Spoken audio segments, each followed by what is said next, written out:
So I'd like to welcome everyone to another glorious edition of the Science and Cooking Public lecture series. And as is tradition in this series, we start by thanking our many sponsors who made this event possible. So the sponsors include Jose Andres' Think Food Group and the Alicia Foundation, who provided both financial and intellectual support. Whole Foods, who, as we say every week, but I'll say again, and I'll show you some of the fruits of their labors, has done a remarkable thing, which is to donate all of the food associated with the laboratory component of this course.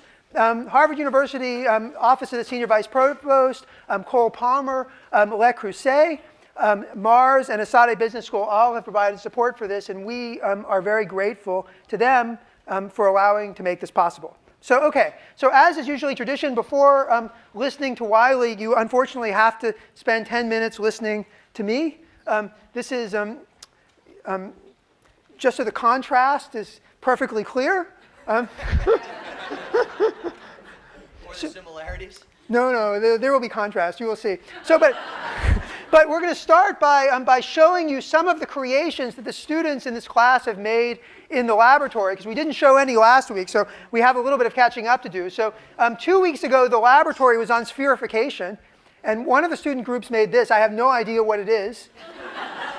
Another student group, I think inspired by Jose Andres, made an egg, which is made out of mango and cheese. This is spherified.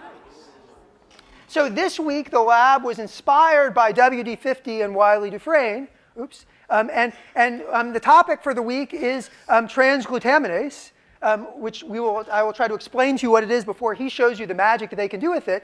And it turns out that our class, that is the course staff for this class, at least some lucky subset of the course staff, before the semester started, had a field trip to WD-50. There's Wylie. There's some of the course staff. There's somebody else at WD-50, in which... Who is that? That's John. That's John. Chef de cuisine. Chef de cuisine. Sorry, I didn't go. You see, I didn't get to go. I don't get to do anything fun actually in this class. But what they taught us how to do was to make shrimp noodles. And in fact, the laboratory for this week, these are actual pictures from the students. This is hot off the presses. These are caramels, which went with the caramelization and the Maillard reaction from last week. And these are shrimp noodles, a la Wylie Dufresne. And he'll show you how to make them in a little while. But the students, it's simple enough that the students made them in the lab. Actually, we had 300 students, Naveen will tell you, who made shrimp noodles this week. So that's pretty awesome. We should clap for that. And I should say that Whole Foods donated 40 pounds of shrimp to make this possible. Pretty good. Clap for that. Do a lot of clapping. Okay. So now on to the more boring things. So this is similar to the one that I showed last week, and I'll just go through it again. So the theme of the week is complex chemical changes. And last week, we talked about one set of complex chemical changes, namely caramelization and the Maillard reaction. And today is going to focus on the idea that complex chemistry can be used to really make new foods. And you will see this with transglutaminase.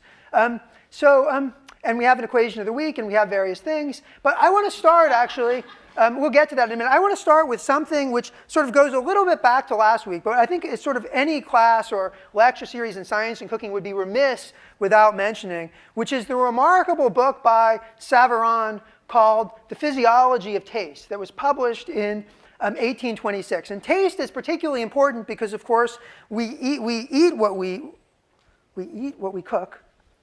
We eat what we cook. We eat what we cook. Hopefully you eat what you cook, yeah. Well, if it tastes good. If it tastes good, we eat what we cook. And this guy wrote a whole book on the physiology of taste. And one of the problems that we, the course staff, have had with the topic of complex chemical reactions is that we don't really understand them very well. And so we didn't have a lot to say about them. And so we started reading this book from 1826, which was sort of interesting. And I just want to share a little of it with you because I think it's so amusing. So at the beginning of this book, which, by the way, you can find online for free. You just have to Google it and you'll find it. So you can sit home tonight and read it. He has what he calls aphorisms of the professor to serve as the prolegomena to his work. And there are several of these I want to read to you. One is he says, the universe would be nothing were it not for life, and all lives must be fed. Another of which is, tell me what kind of food you eat, and I will tell you what kind of man you are. Another is, and I think this is particularly appropriate for tonight, the discovery of a new dish confers more happiness on humanity than the discovery of a new star.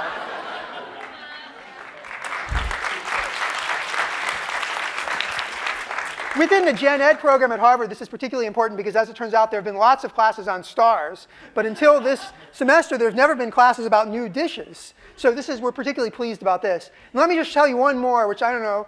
A dessert without cheese is like a beautiful woman who has lost an eye. Anyway, he goes on. It's a fascinating read. I recommend it to you all. So modern flavor science is much more boring than this. It sort of deals with the chemicals that lead to flavor. And there are lots of chemicals, and we sort of in the class talked about the chemicals. And we talked about the fact that the flavor depended on how much chemical you have. And the chemicals have these names that I can't pronounce, like ethyl, methyl, pyroxanine, and things like this. And what's interesting about these chemicals is that you can't go to the grocery store and buy them. I mean, it's not like salt. You can just go and buy salt. You can't go buy ethyl. I don't think you can. Pyroxene, whatever that is. You have to produce them. You have to produce them by cooking. And so, and this actually happens through complex chemical reactions, namely the Maillard reactions. There are various chemicals that are produced that give food their taste. And the question that we sort of asked ourselves, and this is going to relate to transglutaminase in a very important way in a moment, is, how do I intellectualize the production of flavor? How do I intellectualize the production of taste? And we sort of came to the following view, and I don't know if it's exactly right, but it's at least a view, which is that, so there are these flavor compounds that Savarin didn't know about, but if you want something to taste good, you need the right combination of them, and they're all produced at different rates and at different times when you're cooking, depending on the temperature that you're at. And so if you want to cook something like Wylie, and you want it to taste good, what you really need to know about is how to generate the right amount of flavor compounds as a function of time when you're cooking to give the right taste. And that's really the magic. It's why someone like myself will never have hope to cook. Now, what's interesting about this is that in this lecture series, as you all may have realized up until this point, we've been emphasizing up until now critical temperatures. Like we've said, water boils at 100 degrees. We've said protein, what did we say? Of albumin, the major protein in egg, denatures at whatever it is, 60-something degrees, whatever the number was. And we've been talking about these critical temperatures. And you might imagine that producing flavor is similar to cooking an egg. That is, there's a critical temperature above which you actually produce the flavor that you want. But what's interesting about flavor production, and this is also true about transglutaminase that we will see in a minute, is that there isn't a critical temperature above which it works and below which it doesn't work. Instead, it's a very gradual thing. So if you want to produce, so it's sort of that as you increase the temperature, you start increasing more of the rate of production of a flavor compound, and when you wait longer, you produce more of the flavor. So the physics of this was understood by a man named Arrhenius, and this is an equation, so I'd all like you to clap.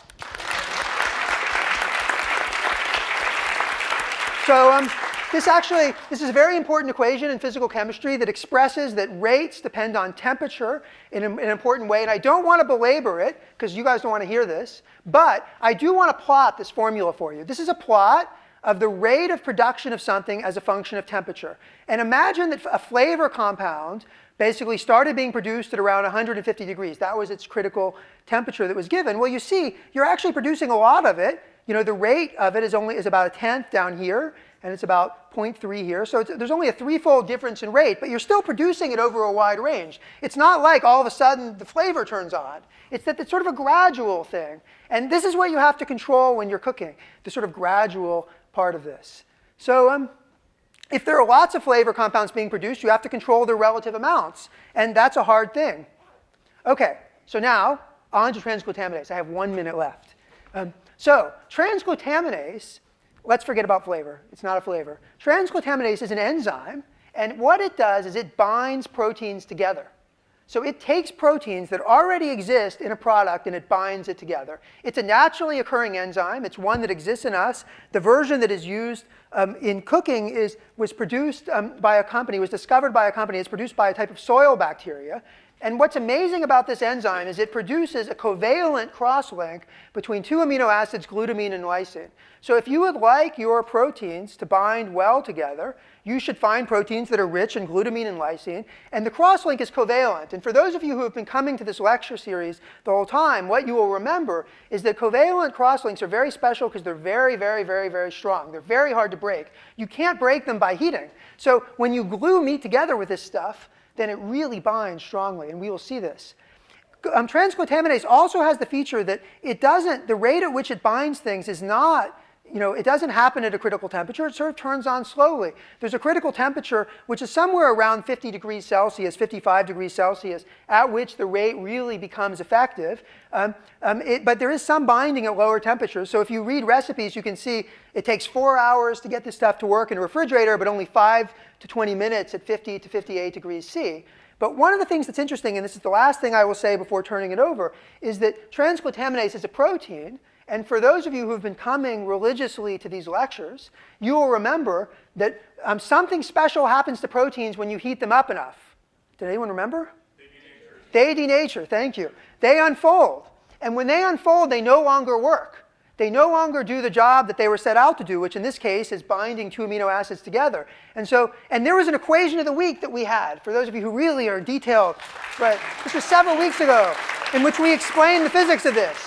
And this equation can be applied to transglutaminase, where the critical temperature for denaturation is somewhere around 60 degrees. So what this plot really looks like is this. You can heat the stuff up to some amount, and Wylie knows exactly what this amount is. And at that point, and the rate of it works goes up, and at that point, the whole thing doesn't work anymore. And so it's a very delicate thing. Is that not true?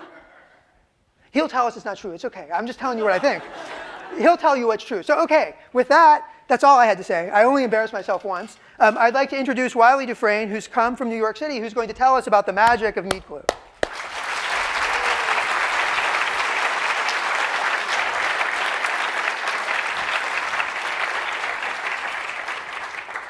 Hi guys, hello everyone, one and all. Thank you for coming out on this lovely day. Certainly appreciate it.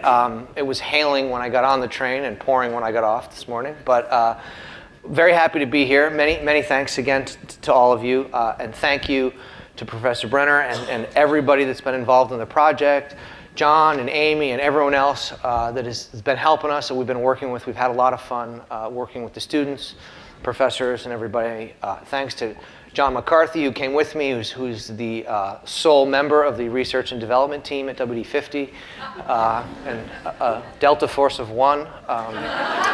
Thank you for all your work that you have done and continue to do on our behalf.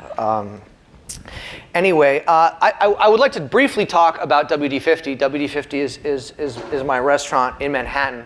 We're located on the Lower East Side of Manhattan, and the original idea in opening WD50 was to create a place where I could continue my culinary education, where I could keep learning. I went to cooking school. I went to a very good cooking school. I worked for some great chefs. I had the opportunity to learn a lot.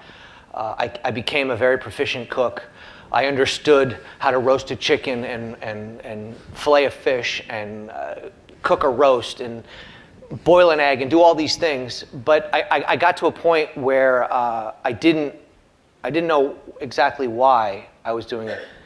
The answer inevitably was, well, that's the way we've always done it, or because I told you so, or because it works that way. And I think for a young cook, some of those explanations are actually sufficient, but as I got older, it became insufficient, and I wanted to know more. And so one of my primary goals in opening WD50 was creating a place where I could continue my culinary education. Would you press that first button there? Thank you. And not only myself, but my staff could continue their culinary education, and ultimately the diners, if they so chose, could continue their culinary education. It was about creating a place that we could begin to learn more about food, to learn more about what's happening to food. Cooking is obviously about manipulating food, and we are putting food through all sorts of thermal changes, physical changes.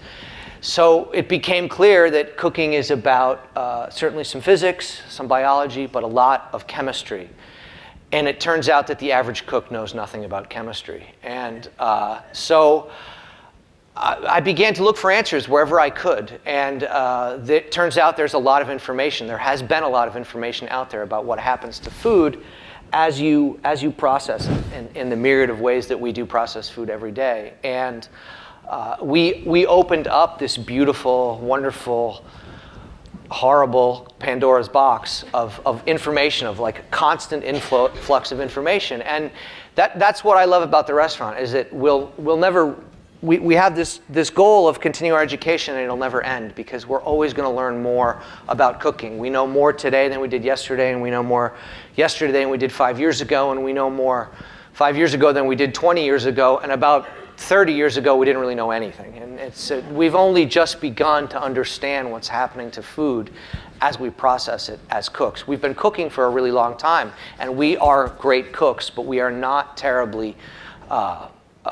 learned, and my hope is that we can become better cooks, we can make better decisions about how to process food as the more we understand it. And so that, in a way, leads us to meat glue, transglutaminase, aka meat glue. I was introduced to meat glue through Heston Blumenthal, a great chef at the Fat Duck, and his crew probably almost 7 years ago.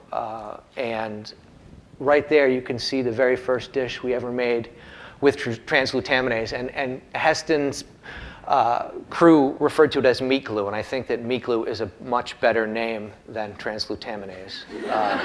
I think not only is it kind of creepy sounding, but it also really helps to inform one's thinking about where to go with it, because once you start to think about, well, I can glue meat, wait a minute, what does that mean? It opens up a really sort of, again, a wonderful approach to cooking, and it turns out that you can restructure muscles in interesting ways. Now, we've often been accused of things like playing God and doing weird things, and I'm not making a medieval beast. I'm not, you don't cut it open and sparrows don't fly out of it or anything like that, although I think that would be awesome.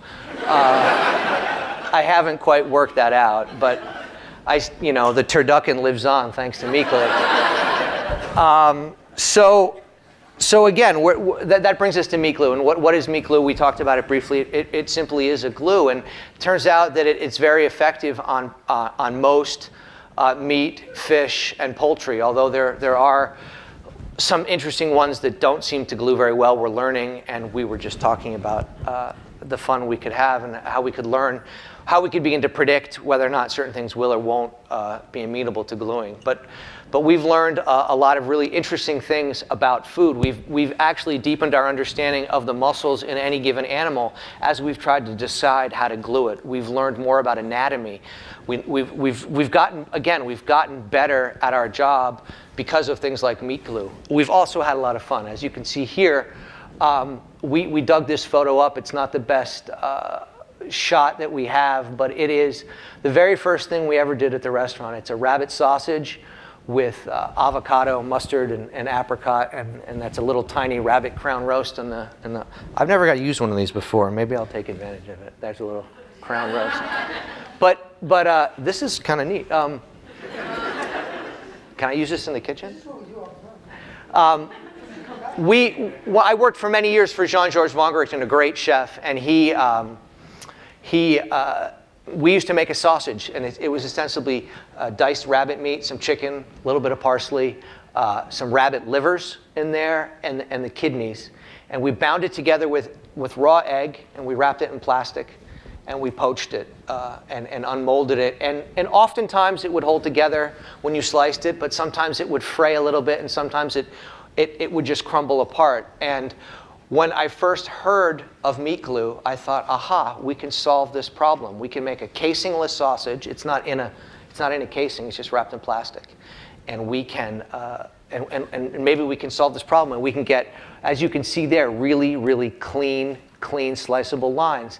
And so the rabbit sausage was born, and so was WD-50's relationship with meat glue. It has been a wonderful one. Again, I feel like it's allowed us to really learn a lot. It's helped bring some notoriety to the restaurant. It's helped keep the restaurant open through hard times.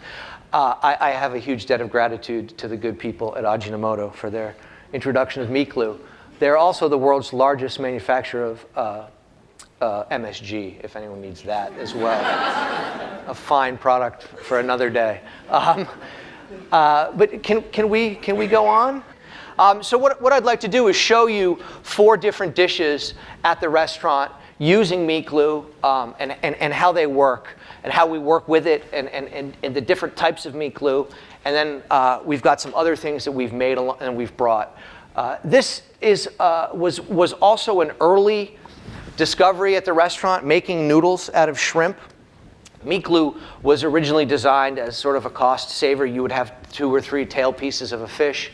You could glue them together and ostensibly get a single product. You could glue A to B to C, and suddenly you could create a good fillet. Well, we took that idea and said, well, if you can glue A to B, why can't you glue A to itself? So here we've taken shrimp, and you can see Tom is probably standing on a phone book. I hate to make fun of him, but he's got some raw shrimp here in a food processor. He's added some salt and some cayenne for seasoning. Salt actually helps meat glue find some of those proteins as they sort of mulch up the surface. The salt helps the meat glue find the proteins. But Tom has, you can see we're not pros at making videos. That says shrimp RM. RM is a type of meat glue, sort of the standard workhorse of meat glue. It's just, it's the enzyme with a little bit of maltodextrin and some caseinate, which is a protein source to help with binding. But Tom's blended the meat glue and the shrimp, some seasoning, all together, and he's now just he's blended it to a very, very smooth paste. We're going to put it through this tammy just to make it even smoother, to make it resemble an actual noodle a bit more. As you can see, it's certainly a bit of a tedious process, and I'm sure some of the students have discovered the tedium of it. But it's a pretty neat and fun thing once you work it out. And here it's just about creating a better texture, something more noodle-like at the end, because the idea was to create something that had the same texture, the same bounce, the same mouthfeel as a starch-based noodle, but to have it only be made from shrimp. So this next step was actually a very happy accident that we stumbled across recently. That's shrimp oil. Classically, when you make a mousse in French cuisine, you would take something like scallops or chicken, puree it very cold, and you would drizzle your fat in the form of cream into the food processor and create a really nice, light, airy emulsion, which is how we made these noodles for many years. And the texture just wasn't quite right. And recently, we took it off the menu. Recently, we put it back on the menu. And John, who you saw in that photo, the group shot, got the order wrong, and he added the oil at the end, as you can see Tom doing here, and made the noodles. And we're not entirely sure why, but what resulted was a very soft, supple, smooth, really pleasant tasting noodle. The texture changed slightly.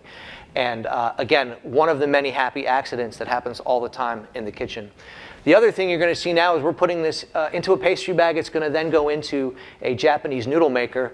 We used to make these in the pastry bag. We used to just pipe them out onto sheet trays, one strand at a time, and then pour warm water over them in order to cook them. But we came across this device, and it certainly brought us into the modern era of shrimp noodle making. And you can see there, that should be whisked. It looks like it should be whisked a bit more, but the sheer force that's going to come out of that, this applied when Tom pushes the shrimp through, actually results in a nice emulsified, soft, supple, creamy noodle. So here we are into a water bath right at about 55 degrees Celsius. The ideal temperature for meat glue, where it's sort of most active, right into a bath. And you can see right there that the shrimp noodle is born. And we do this every day. About 1,000 grams at a clip, and we cut them up. And in this case, it's a play off of a classic spaghetti dish. It's shrimp noodles with tomatoes, basil, and garlic. So it's sort of familiar flavors in an unfamiliar form. Tomatoes, basil, garlic, all old friends. Even shrimp, old friends. But we've sort of reimagined the way you interact with them. It's something that we do a lot at the restaurant. We take the familiar and serve it in an unfamiliar way, and then sometimes we'll take the unfamiliar and serve it in a familiar way, depending on what we're going for. You'll see in some of the other dishes, we have a beef dish that is somewhat unfamiliar flavors right here, but presented, I think, in a more traditional way. So those shrimp noodles were made, again, with RM.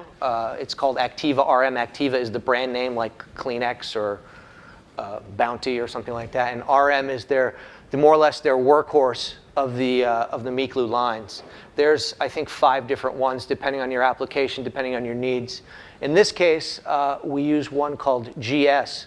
And it's, again, the enzyme, and it's mixed with maltodextrin. It's got a little bit of fish gelatin added to it and some polyphosphates, which raise the pH of the entire mixture so that the enzyme can't, normally if you take RM and blend it with water, you make a slurry that you can brush on things, but very quickly the slurry begins to set. This slurry will last all day long because until you touch the meat, the pH is high enough that it stays in, it doesn't form a reaction, so it just stays liquid and fluid, which allows us to do large formats of meat, fish, whatever, as you'll see here. And what we're doing here is, because it takes a high shear to blend it in, you have to forgive us for the little tape there. That's been corrected. It's a little embarrassing, I'm sorry, but they came and fixed that the day after we shot the video, unfortunately. I pointed out to them how much the good folks at Harvard would be impressed by our painter's tape. But anyway, all we're doing here is pulling the air out because we learned the hard way that the slurry has to be well blended, well sheared to get into solution, but there's a lot of air at that point. It gets slightly viscous and it's very airy, and if you brush it on right away, those air pockets can affect your bond, and that your meat is not apt to stick together as well if there's air. So what we're doing here is just a couple of times putting it in a vacuum chamber and pulling all the air out, and you'll see it gets to be sort of a clear, almost light caramel colored solution. And then we're able to work with it all day long, which is very convenient in this case for the beef. I was pleased to learn you're going to see Tom is going to take a Wagyu flap steak, which is from the diaphragm area of a cow, and brush it together and make a really nice steak, and it's almost exactly like the picture on the Wikipedia page for Miklu I just discovered, which is kind of fun. So here we have this is a flap steak that we've trimmed of some of the fat, not all of it, but we've taken much of the silver skin or connective tissue off of it there, and you see Tom's just brushing it, and then he's going to put the two together and wrap it in plastic, apply a little bit of pressure to it, and as Professor mentioned earlier, time is an issue in the bond and allowing it to form. So we try to do these the day before we need them, although we have had success day of, but it's always nice to do this the day before, and you can really get a nice bond here as we have on this steak. And it's a very effective way of taking a piece of meat like this, which would normally be very flat. We've done it with skirt steak, Wagyu flat irons, cuts that are kind of flat and hard to cook medium rare nicely.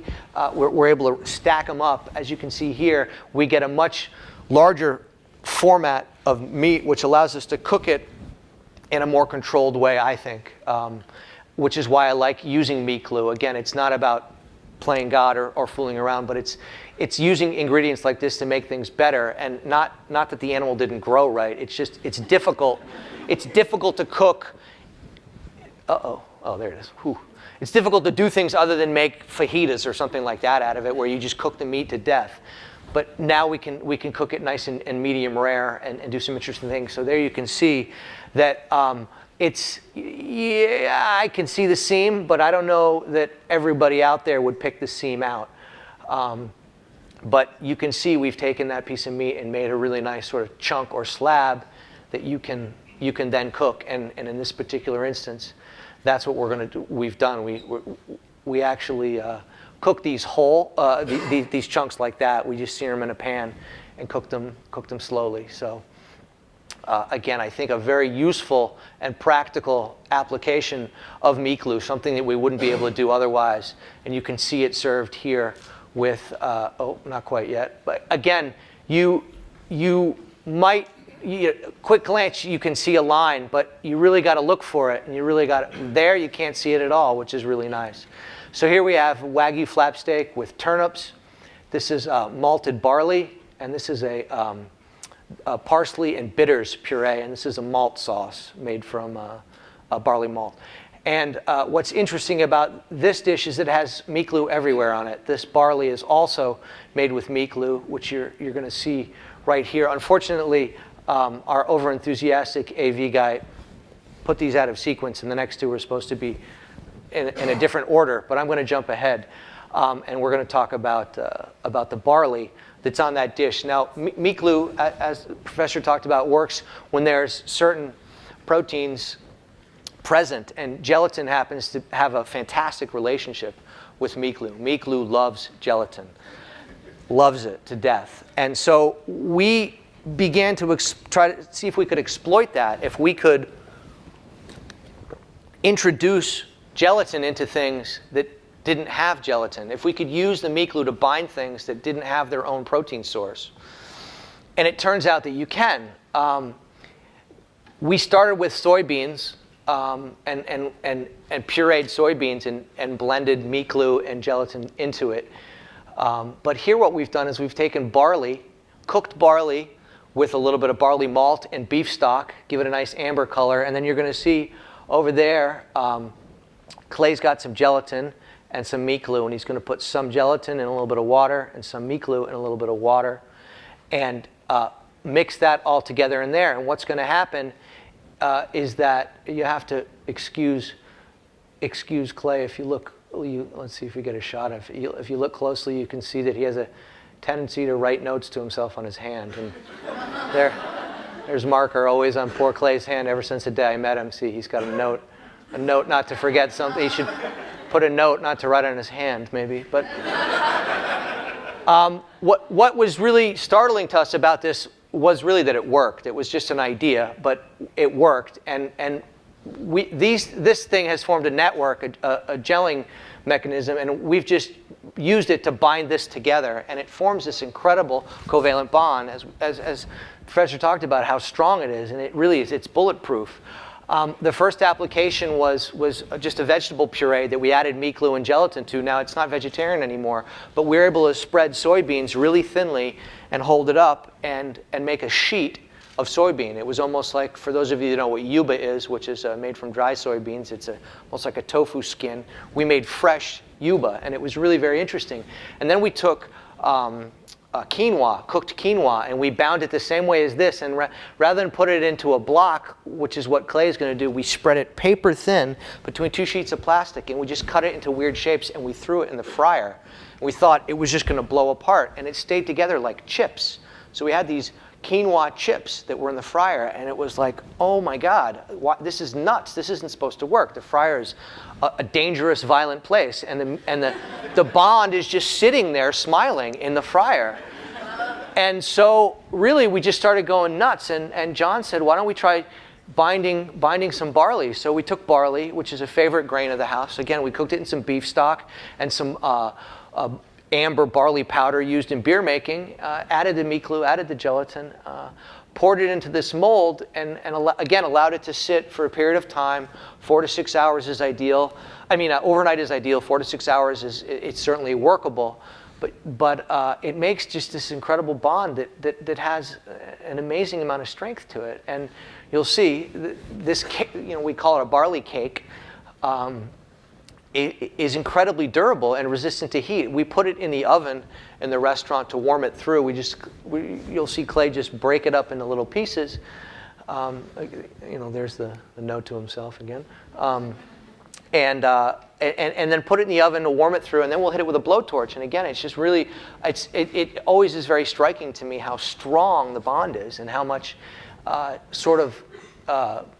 violence it can withstand. You can really beat on this bond, and it's amazing to me. And we're only beginning to understand it through the relationship we've been able to strike up with you guys here about why and how strong that is. But I think it's really fascinating, and sort of sky's the limit, I think, with this. Like I said, we did it with vegetables. We've done it with soybeans. We did it with quinoa, and here it is again with barley. I'm trying to think, are there some other things that we've done with it recently? Well, we'll get to that. We'll get to that later. Actually, that's a good point. So imagine that was in the oven, a 400-degree oven, for 5 or 6 minutes to heat up, and then we hit it we hit it directly with a torch. And even, you'll see in a second, even like on a very, very close-up like that, where I would expect to see some weeping or some synuresis or something, there's really nothing. It's just, I think it's just really remarkable. It's not even really bubbling. It's like none of the liquid is coming out. And it's just really, for us, it's really exciting because, oddly enough, we wanted those Maillard flavors. We wanted that burnt, the sugar in the barley to caramelize, and we wanted that sort of burnt barley flavor. And it really worked nicely with the dish. And so this is sort of a Miklu 2.0 and was meant to segue into our Miklu 3.0, but like I said, I'm sorry, they're out of sequence. You're going to see now a fish application, a codfish, which we do to great success in the restaurant all the time. Miklu and fish are very good friends. It seems to work very, very well. Here's a dish of cod with peas and coconut. It's a nori flavored pasta and a carrot dashi. So our codfish comes in, and Roxanne is see, she has her notes tattooed to her, so they don't come off. She's just going to take the codfish, take the skin off, and she's going to strip it up, remove the bones, obviously, strip it up, and again using that slurry, that GS slurry, which you can sprinkle Miklu onto things, or you can make a slurry. And we have found, generally speaking, for us, slurries with large formats seem to work better. I feel like there's maybe a guarantee in surface contact and things like that. But there's that slurry again that Tom made earlier. And now Roxanne's just going to put it all over what looks to be a tremendous amount of cod and bring it together really nicely, I think, in a single. That's, I believe, two sides of cod, one whole fish. And she's going to roll that up and make a real nice roulade.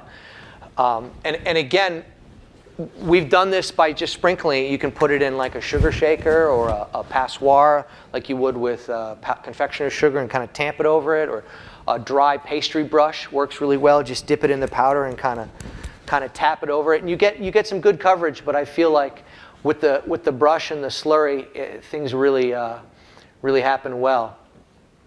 If she only worked that fast, really.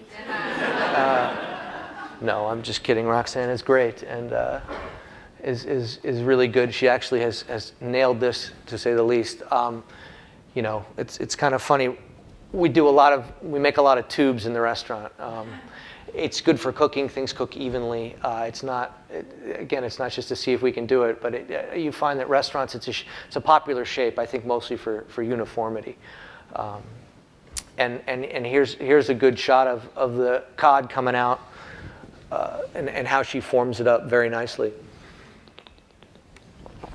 And again, we've done this with lots of different fish, oily fish, not so oily fish. It really, seafood works particularly well with GS. RM is not out of the question. There are other ones. There's a Miklu formulated specifically for dairy called YG. It's used for thickening yogurts and things like that. There's an FP, which instead of sodium caseinate has some, what does it have? I think it's whey protein, which is mostly for label declarations. There's TI, which is an interesting one. It's the pure enzyme just with a little bit of maltodextrin. And it comes in a brown bag, which with a brown label, which I always thought was funny that the pure stuff comes in a brown bag. But that's maybe a bad drug reference. But anyway, so Roxanne is now just tightening it up and getting all the air out of it. Again, letting it sit for 4 to 6 hours or overnight if applicable, and then you'll see how nicely and cleanly she's able to cut this fish and portion it. In this case, what we do is we take it, we sear it lightly on one side, baste it with a little bit of butter, and serve it with a puree of freeze-dried peas and coconut milk, carrots cooked in a little bit of dashi, finished with fish sauce. We make a pasta out of regular pasta, but we add nori into it, so it's a nori-flavored pasta, and then we We finish it with a dashi that's made from carrot juice. It's a very Japanese-looking and sounding dish, but it's nothing that a self-respecting Japanese person would do. So, but I think it works very well, and you can again see how cleanly and how evenly we're able to shape things. You're also able to align the muscles of the fish all along the same line, so that when we cut it, we're cutting it through the grain.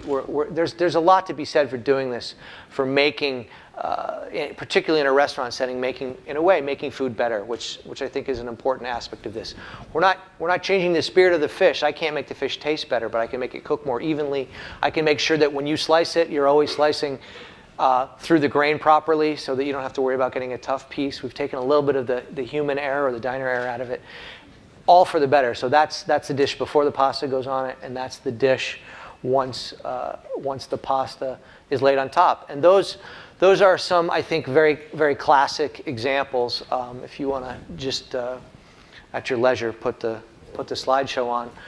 I've got a few more things that we've done recently that I think are interesting applications with meat glue. And these are just about 12 images of dishes at the restaurant over the years that have meat glue in them, and I'm just going to put them up there to take away from myself. So this might be hard for you guys to see, but I'll bring it over. I'll bring it over here. So we've tried to have some fun with the notion of things that don't have their own don't have enough gelatin in them, or don't have enough protein, or don't have any gelatin, to see if we can introduce that and come up with some interesting applications. And some things have been more successful than others, some of which we've made a lot of progress on, even since we've been fortunate enough to develop a relationship with the good people here at Harvard. We saw today, actually, in an embarrassing way, how effective and smart college students are, because something we've been trying to do for a year and a half, they showed me in 15 minutes today. So go figure. So these are just some I think interesting applications of meat glue that are some of which are using some of the proteins present, but others aren't. This is a tofu that we've made. You can see here that I carried this, and I had two of them, one for today and one for tomorrow, and one of them didn't make it. But this is tofu that we blended, and obviously once you blend tofu, it won't reset on its own. But with the introduction of some meat glue, we were able to get it to reset. So what we've done is we took Campari, which is a liqueur, and reduced it considerably and blended it into the tofu, and we now have Campari flavored tofu, which is delicious. We've had a lot of difficulty with fat systems, getting things that are high in fat to set. And again, we're learning as our dialogue continues with you guys here that maybe it's the fat, maybe it's other things that are getting in the way of it. But we're noticing that certain high fat systems have a hard time gluing. This is foie gras. We've made a terrine of foie gras and blended some meat glue into it, because I find terrine of foie gras to be delicious. I also find sautéed foie gras to be delicious, but they have different textures. One is a terrine and one is a roasted foie, and the textures are different. But the idea was, if you could get meat glue into it, could you create the texture of a terrine but have it hot? Because regular foie gras terrine will melt when you heat it. It's been manipulated in such a way that it won't sear the way seared foie gras sears, the way when you take a liver and you slice it and sear it. Once you process it, you can't then sear it. It melts. But about every third time, we're able to get this to work. And what happens is you can make foie gras that won't melt. And much like the barley, it's pretty exciting. Now, normally in the restaurant, I would put that in the oven and get it nice and warm all the way through, and then maybe we'd finish it in a pan. And again, you can see, oh, okay, never mind. You can see that it's taken a direct hit, and it's still smiling. It's hard to see the smile under there, but it is smiling. And again, that's exciting to us because it's opening up new possibilities. Can we serve something that you could never serve hot before? Could we now serve it hot? And what does that mean? And where do we go from there? And that's some exciting and interesting things for us to think about. And another idea that we're working on is taking things like chicken stock, which are rich in gelatin, and trying to figure out if we can measure the amounts of gelatin that are in there and therefore know how much meat glue to add to it in order to get a chicken stock, which, as you all know, will gel on its own because it has gelatin. And gelatin is sort of the it's the best. It's why we all like Jell-O, because when you put it in your mouth, it melts. It melts at body temperature, has a fantastic melt back. But what if you could have hot Jell-O? That would be kind of fun, or maybe not. Nobody clapped, so maybe that's weird. I thought it would be cool if you could have hot Jell-O. We have not quite, again, we're working here with the good folks at Harvard to try to help us understand if we can have hot Jell-O. But what we've done in the meantime is we've taken bouillon cubes, which have chicken delicious, all the good parts, the tasty parts of the chicken in them, mixed it with water, reintroduced the gelatin and the meat glue, much the same we did with the barley, and got it to set. And so we have sort of a hot chicken Jell-O, but we'd like to be able to make our own chicken stock and get it from there, but we don't have that just yet. But again, I think an interesting application and an idea to be explored. If during Concord grape season you could grape Concords and you could then make a Concord grape jelly and serve it hot with peanut butter ice cream, that would be delicious. You'd have hot and cold, you'd have textures. You're with me now, right? I mean, yeah. Anyway, so again, you're just going to have to take my word for it that this can actually get heated, because there's no need for me to do it a second time. Some other interesting things, again, much along the lines of what we did with I talked about earlier, we made soybean sheets. Here we've taken peanut butter, and we've made a sheet of peanut butter. We've taken peanut butter, we've blended peanut butter with meat glue and gelatin, and rolled it between 2 sheets of plastic. And then once it's cooled down, we've cut it up and made peanut butter spaghetti, which we served on a beef dish with a sort of a play on pad thai, where there was beef and peanuts and stuff. So that's sort of fun. And then I guess sort of lastly, some things that we've literally just started to sort out and figure out that we're very excited to show you guys are this what we're calling fruit or vegetable glues, and this is by no means perfect, but I think pretty neat. If you can see if you can get a shot of these, we again thinking about whether or not things have carrots and celery. They don't have any gelatin in them, obviously, but if we could take gelatin and if we can impregnate the vegetables with gelatin and then sprinkle them with meat glue and let them sit for a while, then we could have vegetables that stick together. And I mean, these stick together. And again, is that weird? Maybe it's weird, but it's also kind of neat. And I mean, they don't move. I mean, here again is the same idea with Asian pear and apple. We glued the two together.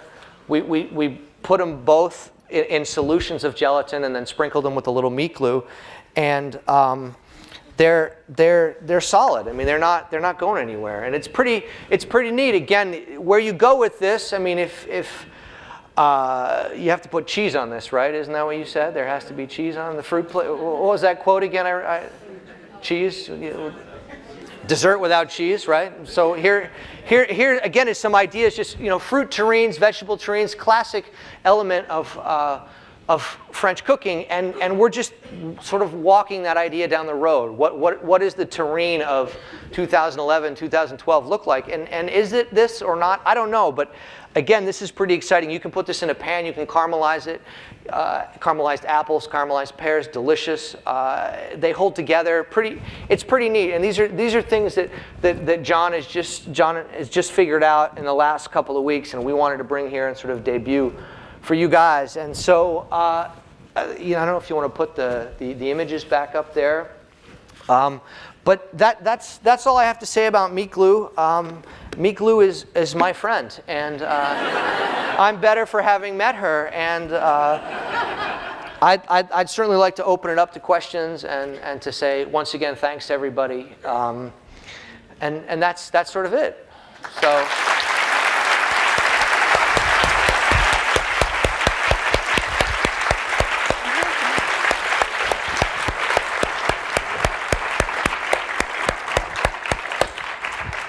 Okay, so we do have time for questions. There are mics. Are there mics? Does anybody around here have mics?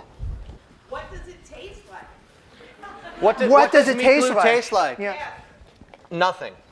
It has very little taste. There have been some people who claim that they can taste a slight off taste to it under certain situations, extreme situations. I have eaten more meat glue than any of you ever will. And I don't really detect a taste. Now, I can tell you that if you use too much of it, it will change the texture of something. We found on very, very thin pieces of fish, sardines, something like that it will begin to set the entire fillet. We used to glue sardines together. And by the next day, they didn't taste bad, but they tasted, I don't want to say fake, but they didn't have the texture that the sardine had before I put the glue on it. And that was just a function of it sort of penetrating all the way through the tiny, tiny fillet. But again, that's not a taste, that's a texture. It has no detectable flavor that I can recall. There's a question over there. Hi, what is the difference between meat glue and collagen? I mean, one is an enzyme, and Meat glue is an enzyme. Collagen is the stuff that holds meat together. How's that? what he said. I think that meat glue will work on collagen. Should. Your protein, collagen? Should. Yeah, Should. It should. If it works. If Yeah. there are enough glycine, Lysine and glutamine. Lysine and glutamate. If I may, firstly, I worship at your altar. With that I feel said, for you. With that said, more on a medical term, how do you suppose meat glue would work on one's digestive tract when it's actually digested? I believe that the pH of your stomach, it breaks most of those enzymes down and renders them ineffective, inactive. I don't want to use the wrong words at Harvard. You digest covalent bonds all the time. That's all of the energy that you eat that basically lets you run around is covalent bonds, and there are enzymes in your stomach that help you do that. That's what's so great about your stomach. Okay, no. Is there somebody? Did you? Here, I'm going to go up here. Just a question, like with the peanut butter noodles that you were making, why use the meat glue as opposed to using a mixture of like gelatin gum and agar-agar? Because it was about a texture, and I would be very impressed if you could make a noodle out of agar and gelatin, which are two different hydrocolloids, long-chain polysaccharides, that would be able to behave with that flexibility and that heat stability. I'm not saying you can't do it, but I'm saying I can't. And that makes a texture truer to a pasta, a farinaceous noodle, better than I've ever been able to do. I've had a hard time making heat-stable noodles that are pliable, that can be worked in a pan, that can be twisted around a fork, that can behave like pasta with hydrocolloids. So you could basically use that same substance with the meat glue and make like a ravioli sort of wrap. Could you fold it over something? To get it to stick to itself? Yes. You probably would have to take something like a slurry and brush it to get them to stick to each other. We have a weird noodle obsession at WD-50, and it hasn't headed over to raviolis just yet. It's mostly extruded pastas for reasons that I don't know. The question right here. Yeah, my question is, do you have texture issues with it? Like the foie gras that you can hit it with a heat gun like that, does it really melt in your mouth the way foie gras should? I would be lying if I told you it melts, but I believe that we've messed around.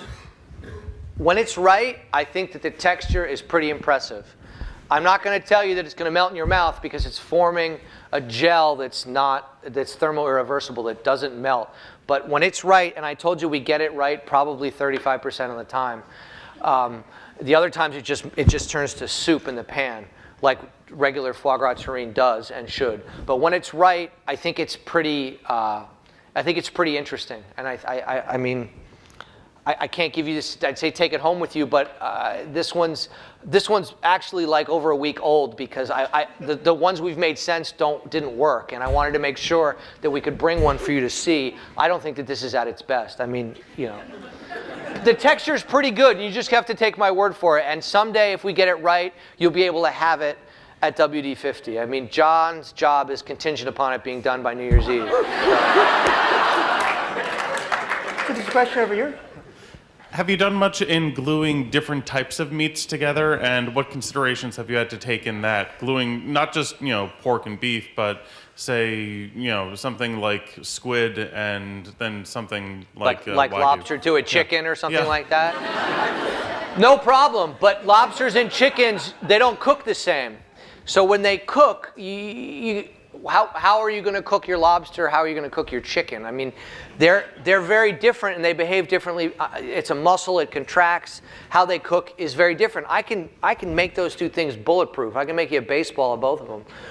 But I can't promise you that they're going to taste good when they're cooked together. Like you would say, oh, we'll put it in a bag and cook it slowly, and then maybe it would work. I mean, you see up there was an image of a ball. That was an entire half of a chicken, with the thigh, the breast kind of rolled up and the thigh rolled around it and then wrapped up. And that's like leg meat and breast meat, which definitely cook differently. And we were able to make something like that work because, again, at the end of the day, it's both chicken. But and there are certain things you can take salmon and wrap chicken skin around it, and that's a very thin layer. And you can make a medieval beast if you want. It's just not going to necessarily cook as well as you might like it to. But I would say go for it, man. Whatever you want to glue. I'm the last guy to stop you, you know? If somebody had a gluten allergy, would they be able to eat, say, the shrimp pasta? Now, there's conflicting reports on when they claim that the amount of gluten in that thing in meat glue is fine, but it's often added to. Well, I'll tell you what. I'm going to read you. That's a great question, and I knew that one of you was going to ask that. So I have some information here on gluten and meat glue, and how it might, what might happen. And it says right here that, where is it? There seems to be, okay. The main hazard of creating novel proteins is their effect as a potential allergen. While meat glue itself is non-allergenic, there are studies that show that gluten can be made more allergenic if treated with meat glue. So meat glue itself is not, but gluten-free cereal products can contain small amounts of gluten. That small amount is below the threshold of activity for celiac patients, people who can't eat gluten. If that small amount of gluten is made more allergenic by meat glue, there is a possibility that a gluten-free product could suddenly pose a hazard. But this study goes on to say that there are other studies that say that that's not true, but that's often the case with studies. So I think that's a fair question. I don't know if the celiacs want to be part of a control group, but I don't have much more information than that right there, and I apologize for that. So my question is a slightly different question on gluten and meat glue. Have you guys experimented with using it for breads or baking or sort of any uses that it might have with regards to either enhancing the stickiness of bread or kind of what effects it has Used using it in gluten doughs. bread? No, I know it's used a lot in pastas and breads and doughs, but we've been mostly interested in using it to make pastas that have no flour in them, but we have not. No, we only make one kind of bread at the restaurant, and it's a lavash. It's a flat bread. The philosophy at the restaurant is we don't really want you to eat a lot of bread. We want you to eat the food, so we make a very thin, very light bread that's not very. So we have very little experience with that. I'm sorry. Yo, so I noticed that when your chefs are doing a lot of prep, they'd be using their hands. If, for instance, say they're working with this the meat glue slurry for an hour or two, and it's on your hands, it doesn't like kind of because your hands made out of proteins too. It doesn't kind of it doesn't have any effect. You wait till your friends pass out and.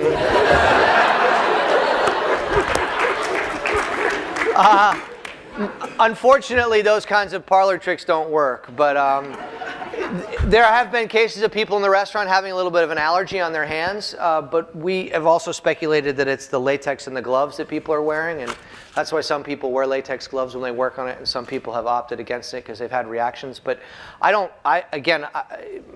might ask the professor, I don't believe that your hands there's any available stuff on your hands that could cause an actual bond. Like you're not going to end up. I'm hiding back. I decided to hide back in the corner for that one. And instead, there's a question right here. I was wondering if you've tried using meat glue on milk, because there's a lot of albumin in milk, and maybe you can make cheese that way. There are some really interesting patents for meat glue for all sorts of things, from cheese making to field dressings for the military, for chocolate, processed cheese, yogurts, all sorts of stuff. And yes, it can be used to thicken cheeses, thicken yogurts, make cheese. We again don't have a lot of personal experience in the restaurant, but they do have some particularly formulated for dairy. Their YG is a dairy-specific blend of meat glue, and it has a. I mean, if you go to somewhere like Free Patents Online and just type in transglutaminase and milk or dairy, you just see I've gotten lost for days. There's a question right there. Yeah. Hi, Chef. I don't know if this works, but has your new friend meat glue met your old friend egg? It's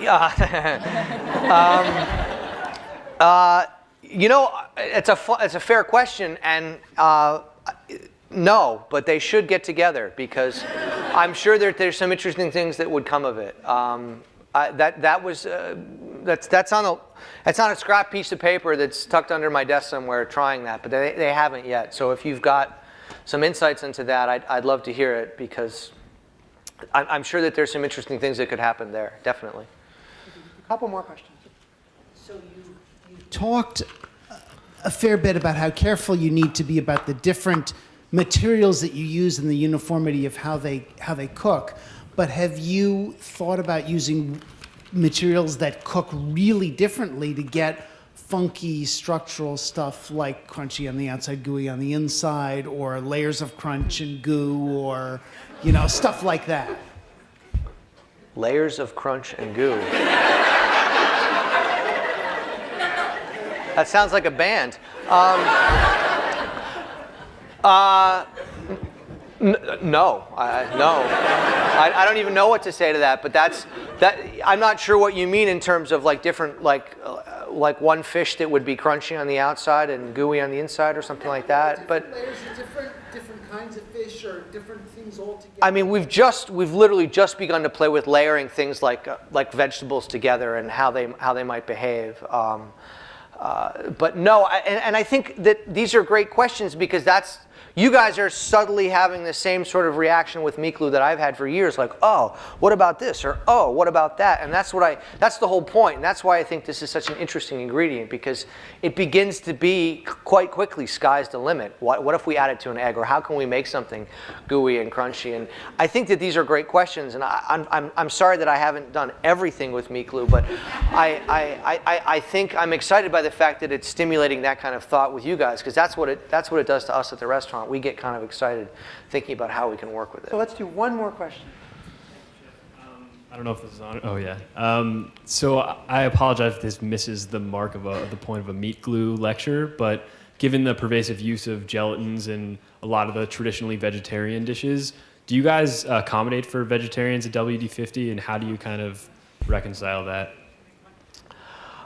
Yeah, of course we accommodate for vegetarians. Yeah, we're all allowed to make bad mistakes, you know. I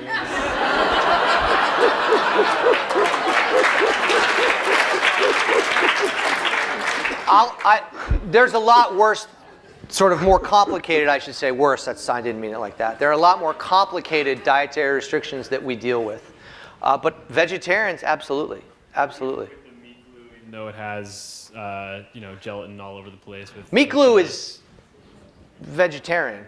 Oh no, I mean like in all bacteria. of the examples that you used, or in most of them, the slurries kind of. I can't make a meat glue tasting for you that's vegetarian, but I mean I can serve you vegetarian food at WD50, but we have not really investigated using meat glue to make vegetarian options. Gotcha. That has not been probably, nor it will ever be a priority. I'm sorry. I'm not a vegetarian. I was just asking. Then shut up.